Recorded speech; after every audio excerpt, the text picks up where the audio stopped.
ló ń jẹ́ ta ní mọ̀ọ́rí. Owó òun ló ń jẹ́ mo bá ọ̀tán. Mo mọ̀ pé mọ́tò tẹ̀ ń lò, sister mi ló rà fún yín. Yes, I am very much aware. So stop this showboating.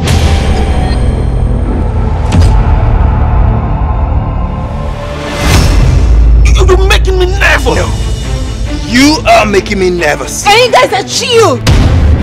We are all nervous here. We need 100% composure. You will your life. We're gonna be 40 million naira richer. Ya shaka shaka ya ilu.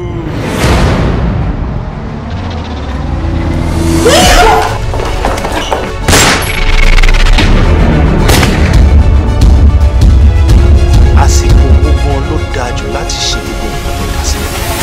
Ọ̀gànjọ́ òru là á ṣèkà.